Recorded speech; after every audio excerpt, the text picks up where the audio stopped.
is very knowledgeable. So take as much as you can out of this speech, and I'm just going to give him the floor. Thanks, man. Yeah. Hi guys, my name is Tex Keith. I'm from out here. I'm born in Arizona. I moved out here when I was 16. Went to Arcata High. I recognize the name right there. Her in the back. I played football at Arcata, then went on to HSC to play football there. Stayed there for a couple years, and sometime between freshman year and sophomore year during the summer, I created a business with my dad, an online marketing business. Had no idea what I was doing. My dad brought up the idea to me. We had financial aid come through at the end of the year, and I was able to pay my dad back because he paid through my first year of college, and I had about $1,000 left. So we bought 2 laptops, and he said we should do digital marketing. And I said, what do you know about digital marketing? And it kind of introduced me to that. So I got a mentor out here at a restaurant. They taught me the ins and outs of Google AdWords and social media, and I thought, why not run with it? So I didn't know too much of what I was doing at the time, but I was door knocking at most of the businesses in Humboldt and was getting a few clients. Focused on social media at first. My company's name is Inertial Media, and back when I was a kid, I was just super big nerd. So inertial is like the law of inertia. An object at rest stays at rest, or an object in motion stays in motion unless a force is acted upon it. So we wanted to be that force to affect other businesses and help them grow. So we thought inertial media. Started pitching that to a whole bunch of businesses out here. Got some clients. Realized I had no idea what I was doing. I was a hothead too, a real big hothead. I dressed up in a suit, had an earpiece, and the whole nine, and was really heavy on my personal social media, probably too heavy, and almost got sued by my first client. So after that, my team that I had for it, we had a videographer, a computer web designer, me for social media, and my buddy Isaac, who was on sales. When we were getting in a lawsuit, they all ditched, and they left town literally, and it was left on me. So then I started really thinking about how to brand myself and how to act as a good small business and grow from there and start with the basics. You know, what is my why for the company? How am I going to grow this thing? How am I going to scale outside of Humboldt? And it took 2 months to really do that, and then I started hitting the ground again and started working with some restaurants, and we worked with Double A Bar and Grill, Lost Coast Roast, the Big Blue Cafe, Esmeralda's Mexican Food, some company, a lot of companies out here. Companies down in San Diego opened up a restaurant called Don TJ Tacos in downtown. Consult a clothing company called Low. They made this design too. They have 2 brick and mortar stores in San Diego, one on San Diego State University's campus and one in downtown right on Market Street. So they're a clothing store that is a brick and mortar, which is really hard to do nowadays. Everything's going online. We started off just doing social media marketing, and over the past 3 years it's developed into consulting and business development. Everything that your business does is marketing, from the idea to after the consumer has bought your product. Everything in between is how you can influence your customer and change their life. There's a good book out there called This is Marketing, and the author in it talks about how you can get in the mindset of thinking, how can your product literally change this person's life? And for me, I think about that with every post, or when I'm teaching my associates or employees how to do social media marketing. If they're just at that level of getting clients, I think you got to think, how can this post change someone's life? How can it go viral? And with one restaurant out here, we have had a ton of success with that in terms of just blowing up for a Humboldt County social media page. And then in terms of actual consulting, the restaurant that we started down in San Diego, that was probably the biggest project that I've been on. We thought, how can the colors of the walls influence someone? How can the structure inside the business, the layout, how can the customer service change someone's life? So we're always thinking about like actual marketing, and that is true marketing. It's not just social media or billboards. It's how are you getting your message across? How are you changing someone's life? Because that message, the platform used to change someone's life always changes. It used to start off with stories back in the caveman age, and then went into billboards, newspapers, radio, TV, and now we're seeing this huge plethora of different platforms changing people's lives. Now it's TikTok, and there's a whole bunch of different strategies on how to market on TikTok. And if you get famous enough, businesses are paying, the Charlie girl $50,000 to market for Chipotle or do a little dance for them. So it's really interesting to see how businesses are adapting in that way. And for me as a business owner, I'm thinking about that every single day. So when I thought about scaling my marketing company, what just started off as a basic digital agency, I thought about how we can grow and influence the most people and keep like my brain range to a minimal, because when you're managing a whole bunch of clients, you can get burnt out. So I thought, how can we really grow? So I created a brokerage model for marketing and consulting. Essentially what it is, I looked at what real estate brokerages were doing. They have a broker and then a whole bunch of agents underneath them. Those agents, they sell a house, they give a certain percentage up to the broker.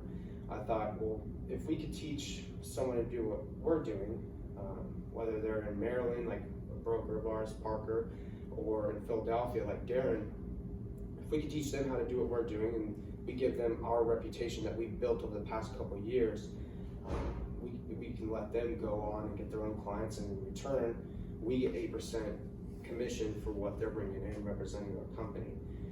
And so far that's worked really well, because we have basic agents who are just doing social media marketing, or basic agents who are just doing advertising or e-commerce specifically. Right now I'm the only one who's doing consulting and speaking, doing speaking events. So a couple years ago I did a TEDx talk, and recently I did some customer service training at Humboldt State, and so we're trying to slowly but surely just keep on evolving as a business. How much value can we provide a client, whether it's a restaurant or someone like yourself who's just thinking about getting into business, doesn't really know what they want to do yet. And that's okay, really. There's a lot of different ideas that you'll come up with. You may one day, I wanted to have a fishing store online with my dad, and it was a general store online. It just didn't work. So we went on to the next idea and the next one, and then we came across inertial media, and I kind of held on to that one. One of my buddies, Nico, who's a client, and my buddy Harley Hoyt, who owns this company called Whoa, working on a hill. It has nothing to do with Humboldt, by the way. I thought originally it did, because we're all working on the hill. That's their whole slogan. They wanted to do a clothing store, specifically with vintage clothing. So bringing back all the stuff from the 80s and 70s and early 90s to make that cool again. And they hit it right on the point. Like in San Diego, vintage, and in LA, it's really popping right now. A lot of kids you'll see going to thrift stores and selling that at a discounted price to a vintage clothing store. There's a couple of really popular ones in LA, and obviously now San Diego. That's starting to blow off right now, and we just had a kid at Humboldt State during startup weekend. He was inspired by my buddy to do that as well, so he started creating his own business model for a vintage clothing store. I think out here that would be pretty cool, because that's kind of Humboldt's niche. And the problem with that was, okay, you're trying to get into clothing stores and you're trying to make it into a brick and mortar, where everybody is going the opposite way. Now they're going online. You see companies closing down all their stores. So how are you going to influence somebody to want to come in and buy your clothing instead of go online to Amazon, JCPenney's online, Walmart online, whatever it may be? These are bigger companies and they ship way faster than we do. It's just how you're going to influence them. Whenever we get a customer, I tell them, hey, call them up or send them a letter. If you're shipping the product to them, you have the opportunity to write a little thank you letter, or subscribe to this, or hey Jenny, I really hope you enjoy this jacket. Hey, Susie or John, I really hope you enjoy this denim, custom made, Whoa clothing. And just how you can influence them and give them a good experience is where it's about. They've built up a really, really good, loyal customer fan base, and now that they've been able to expand to San Diego State and keep their spot in downtown San Diego going, they invest every single penny back into that upgrading of the customer experience, because that's that's what matters. If you give them a good experience, they'll never run away. And it's literally just about them. Like these business owners, they're not really out there on social media near as much as I am per se. They're really behind the computer screen, behind the counter, talking with the customers, making sure that their experience is top notch. Then you get into restaurants, and you have the Jam that just opened up. They're a client of mine too. They take customer experience really serious. Customer service is super crucial. I think that's one of the biggest ways to market yourself is through customer service, how you treat other people and influence them. So I was saying back 6 months ago at Humboldt State, customer service is something that a lot of businesses in Humboldt, they want to do better in. They not that they don't know how to, they just haven't really hit the nail on it. Because it hasn't really been a big topic out here. Versus in LA, customer service, you do bad in customer service and one Yelp review blows up and you're done. Out here, it's not necessarily the same. So David Pay, he's a general manager at the Jam, he started talking, hey, we need to get our customer service down. So before they opened up last week, they had a huge employee training day where they were doing taste testing of the menu, the food menu, and upsell training and customer service training. And how we broke it down was so cool, stuff that I had no idea about. I'd been studying it really hard. He'd been all over the world doing different projects, and he was from Alabama. He served at Yellowstone National Park. He was at the Benbow Inn for a long time, and he got the manager, a second manager from Yellowstone National Park, to move all the way out here just to work at the Jam. So they were doing their training, and it was really cool to see them take that to the next level and inspire their employees to do so too, because when you're making other people feel good, you're feeling good about yourself. You go to Jitter Bean or Dutch Bros, their whole thing is getting into your car dang there and make you feel good. And there's never really a bad experience over there. So that's their whole mentality, and I really like that. And I always think, how can we do that online? How can we do that in person? And when it comes to consulting, that's one of the biggest things that I touch on, especially in the restaurant down in San Diego. Don TJ Tacos, they're slapping tacos all day. The first day that we opened up, it was 10,000 tacos that they gave for free. So there was just a ton of people in the store, and I thought, okay, hey, the biggest thing is don't start a conversation with an ing. So how are you doing? How's everything going? Ask specifically, hey, how's that taco? Hey, do you need more avocado? Stuff like that. It makes them think that you're really paying attention to them, because if you go to a restaurant, you'll get the INGs a lot. And when you go, really think about that. Who's saying ING? Like, have that in your mind, because then you're like, okay, this is how they can improve. This is how they can do better. Don't blast them on Yelp about it, but just keep that in your mind, because you're going to be a business owner one day, and you might have employees that you have to teach this to. So yeah, they were doing really great, and they're just getting a ton of people. And for the Jam, we think business to business is good too. Like going to the different businesses and saying, hey, we have a lunch special. You should get your employees in here. Reaching out to them over social media. I do a lot of reaching out over social media to different companies through whether it's the Jam's IG page, Woes, Lost Coast Roast, Instagram, and I say, hey, I really hope you enjoyed the vanilla, and I'll send an actual video sometimes, and hey, this is Tex from Lost Coast Roast, because people, they like to see who's on the other side of it, and people aren't sending videos. Like, imagine if you got Gary Vee sending you a video saying, what's up, how you doing, like, you know, his high-pitched voice, and he's like, I hope you kill it today. How awesome would that be? And I got the idea from Yerba Mate actually a couple of years back, when they had sent me a video from their guys in Sebastopol. And I was, they had a blue check, and at that time I was still really early in business, so I thought that was the coolest thing ever. Got that idea to do for companies doing that. Like, that's a great way to reach out to people, and it's free marketing. You spend money to build up the following, what are you going to do with it? It's reaching out to people, it's doing emails, it's reaching out through social media, calling if you're selling a product, because you get all that information on the back end. You have their address, you have their phone number. Don't go to their spot, call them up, or send some mail, or whatever it may be. Just always keep in mind how how can you upgrade their experience and how can you make them feel good? Whenever they see your product, they're going to think of a good experience. That's why, you know, Yerba's never had Slack or Herba. I always say Yerba. Lost Coast Rose, same way. Jittery John, I worked with them for a little while. They're a cold brew company that Lost Coast Rose just acquired, and they supply coffee specifically to Facebook. So they just had a huge order of 11,000 bottles every single month that Facebook is giving to their employees for free, and it's Jittery John. So it's really cool to see how that happened, and going into that meeting and seeing that type of sale and transactions, and looking at, dang, that's how they treat their employees. They're spending so much money on just coffee for free. Employees don't have to pay a dime. So really taking care of your employees at the beginning is important too. And for a lot of you guys are gonna, you know, start up a company and it's gonna be, you know, 50-50 or, you know, split 25 4 ways like I did with my original one. I'd be very careful with it, you know. Make sure you know the person. There's the old saying, like, don't go in business with friends.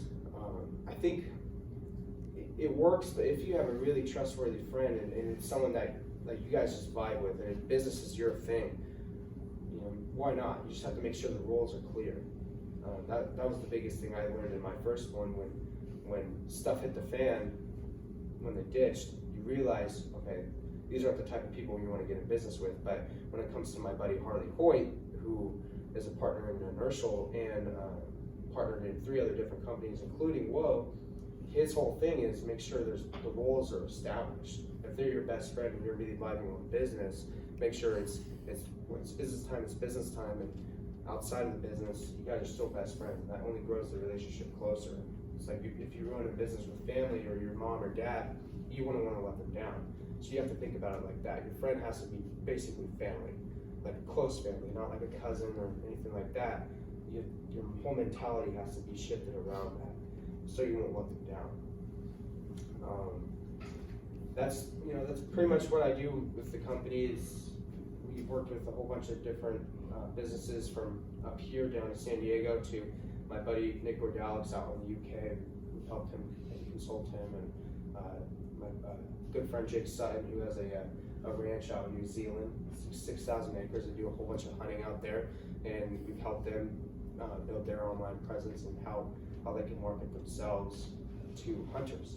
And it's really hard to advertise hunting because you're dealing with guns and shooting animals and stuff like that. So you can't advertise on Facebook or do many Google ads. Next best thing is content creation and how you're influencing the customer, and really putting in those hours of reaching out to people. It's just always thinking about how you could do the next best thing and upgrading every single thing you do. Yeah, any questions? Yeah, Chris. I've got a few. Yeah. I'm curious if you have any small businesses that you don't manage, but that you look at either locally or wherever that you think are just killing it in the digital marketing realm. I think Redwood Capital is in a small business, but I think they're crushing it online. Okay. They'll post an employee, and they'll start advertising that employee for appreciation of them, or 2 people in the company. And I think it's brilliant because they keep those ads going, and it builds up social proof with all the likes and shares and everything. And the more people see that, it's like, you know, physics. Whenever a particle is moving, more particles attract to it. So, and the same thing of social media, whenever a whole bunch of people are liking a post, more and more people are likely to like it and build it, and their reach and cost per engagement goes down. So I think Redwood Capital is doing a great job. Jitterbean, 6 Rivers, Cafe Brio. Yeah. Cool. Yeah, those type of businesses. Any other questions? So I had one. So you're talking about how on like your first business, like you and your friends went in on it, and then they ended up ditching you. If you were to go in the past and like change anything that would kind of benefit you now, what would you do differently? I'd make like certain clauses like you can get out of the contract early, because we had signed for like a 2-year contract. We had no idea what we were even doing. Yeah. And we should have had a lawyer look over it, and our first client who threatened to sue was a lawyer, and it was a pretty prominent one out here. So that was even scarier. I think we should have made the roles a lot better. We shouldn't have split it 25, 25, 25, and we should have gone, we did go with an LLC. I think we should have structured it a little bit different. And yeah, just splitting it differently. I don't think you should give, in a business deal, Damon John, we'll talk about it, Kevin O'Leary says it, they're on Shark Tank. They always say don't split it even, always have the upper hand, because if you guys do end up fighting, you're gonna have the power position in that business. So 51-49, 60-40, situations like that, so where you can actually have a say of what goes on. And if you're creating a company, you should have that majority. So 26, split the others accordingly, so you have the majority. Yeah. In the business that I started last year in plastic recycling, we thought we had our product in line, and then we got to a point where we had to pivot and create a new product because that one wasn't doing as good. And that word pivot, have you ever came across where you needed to pivot, where you thought you were going to do this, but then you said, no, we got to stop putting our attention towards that and do something else? And what was that transition like, and talking with your employees and your customers? It was interesting. Luckily, whenever we pivot, we keep the clients that we still have, because we want those relationships, and it's a service that we've already provided in the past, but we don't take on new clients for that service. So for me, I don't take on new clients unless it's a consulting thing, like they'll fly me down to San Diego and I'll help them start up like that restaurant or the clothing store, or speaking. Unless it's those things, then I don't do it. That's my pivot. Early, like, not the bottom of the company, but the early guys in the company, they'll do social media marketing. And how I've helped them pivot is now we're offering specific things in social media marketing, like Facebook ads, not social content creation, because that takes so much time. If you're managing 6 clients and you have to do 3 posts a week, and you're going over there and you're taking pictures and doing videos, and there's so much time that goes into editing the videos and so on and so forth, they're not going to be able to scale their own business, because that's how we think of it as a brokerage. Each of those brokers are their own business. They get 92% commission. It's like as if they didn't do any work to garner the inertial name or the reputation, the client's reputation that we give them. It's their own business. So we always think, hey, double down on this one specific thing so you can make more money. If you help the client spend more money in Facebook ads and it's bringing them in more ROI, double the budget and get a bigger percentage of what you get to keep out of that. And that's worked out great because they're not spending so much time doing social media content creation. They're just doing Facebook ads or IG ads or YouTube, etc. Cool. As a corporation, are you paying yourself a salary or? No, literally everything I get is put right back into the business.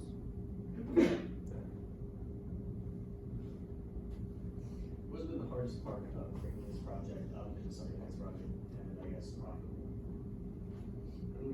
Focusing on the basics, that's been the hardest part. Like sometimes I want to glamorize things, and especially when I first started out, the first year and a half, it was like all glamour, and it was like, oh hey, look at me, like this is what I'm doing, and it was like the fake entrepreneur thing, and that is the worst thing you can do as a business owner. Is just focus on the basics.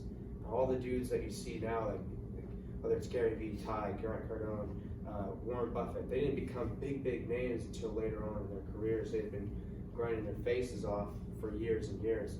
And a lot of guys I'll see, they get trapped into that whole glamour style. They'll garner a huge following, and they're not, what they're putting out isn't truly them, and they're not truly focusing on their business, and they lose sense of why they're even in business in the first place. So I think that was the hardest thing in the upbringing of it.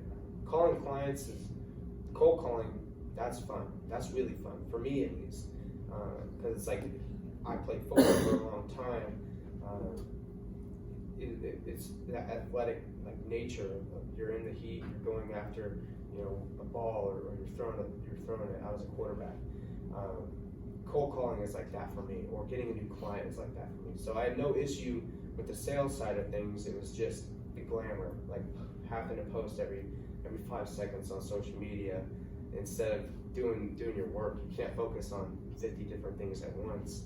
It's like trying to count the ABCs and count to 1,000 at the same time. You just can't. So I think just focusing on the basics, get your business up and running, get some revenue coming in, because it's going to take 2 to 3 years to even do that in the first place. It took 2 years for us to become profitable, and I think it could have been way faster if we just focused on the basics. How do you incentivize your employees? Because I've ran a nonprofit before, and without paying my workers, I got to create incentives to keep them motivated, keep the morale up. But if you're not paying yourself, I don't know if you're paying your employees, but how do you create morale and employee satisfaction? Just tell them, hey, you want 92% commission off $1,000? To go after and work for it. We're literally giving people a company, almost. And I think that's why we have brokers out in Maryland, Philadelphia, down in LA, and San Diego, and even up here, is because of that ideology of you literally get what you put into it. If it's 100 calls a day, and you're getting 1 or 2 meetings, and you close maybe 1, is that worth it? And then I really hit on why you're even doing it. Like, is your family poor? Or do you come from a bad background like I do? Are you struggling financially? And there's no sign up fee to even do it. You just go through an application with us, and we figure out, okay, is this person good enough to represent a commercial right now? Are they there mentally? Are they ready? Do they want it? And so we think about that, and that's incentive. It's like Parker out in Maryland. He was doing door-to-door sales for solar, and he was making a decent money. They have a small commission doing that type of stuff. But I told him, hey, Parker, just come over to Inertial. Represent us out in Maryland. It would help me out because we could say we work out in Maryland, and it would help you out too because you have a company that I've spent 3 years working on to grow, and we've done the whole thing. We have Ty Lopez. I don't know if you guys know who he is. He's the guy who was like here in my garage with this new Lamborghini. He did that ad years ago. He has had over 65,000 students in his courses, and I am in the top 30 of those. And so it's in order to get that type of status, you would have had to make a certain amount of money each month, or garnered different certificates, whether it's with like a TEDx talk, like Mass done a TEDx talk, or working with Jittery Johns, who's connected directly to Facebook, stuff like that. We have that type of reputation to where we have a backing from one of the biggest social media marketers out there in the world. I was in the newspapers back in 2018 for Entrepreneur Magazine, for one of the top 10 entrepreneurs of 2018. This year for CEO Monthly Magazine, one of the most influential in California. I think they should have changed the title of it towards my age group and changed maybe influential to like motivational or inspiring. But it's those type of awards that you can say, hey, this is what our company has been awarded, stuff like that. So we incentivize them with that. You're working with a good company, and you can literally say that, and you can feel good about it. When do you think you're going to start taking a cut, like a salary or something for yourself? Probably a couple of years from now. What I do make money off of is speaking events and my book. I make money off those 2 things, and that's good enough for me because when I first started off, I could barely afford rent. So where I'm at right now is like 10 times better than where I was when I started. For me, it's just growth with the company. That's all that matters. So I get money off the books and I get money off the speaking events, and that's underneath my own entity. It's just Tex Keith. Inertial, to be honest with you, the direction that we're going with the brokerage, we're going more into content creation and just specifically Facebook advertising with the brokers specifically, and unique content. content creation. So I'm gonna be moving down to LA, specifically West Hollywood next year, and it's just gonna be towards unique content creation, like what we're doing for La Morenita Mexican food. I'm the one on that page. That's the type of unique content that we're creating, and we literally get messages where people are like, oh, we're gonna come in, and they've been filled up for the past couple weeks because of those ads. So those are that type of content is what we're gonna be creating, or even acting or spokesperson work. So maybe 2-3 years from now. And then another thing with business I forgot to touch on is e-commerce. Right now, it's not very smart to get into drop shipping because of the coronavirus. And a lot of my buddies who are really heavy in the game have like shut down their drop shipping services or their own stores because of the scare around coronavirus. But when that thing comes back, who knows what drop shipping is? Anybody? You. Look, I buy a bunch of stuff and sell this cheaper place, look it up on a platform for more or less. Essentially, yeah. Basically what you're doing is say you find, like me and my buddy Scott, astralmask.com, he was selling a lucid dream mask, and he made $100,000 in 1 month. You just search him up on IG, Scott Hilsey. He's a great person to look into.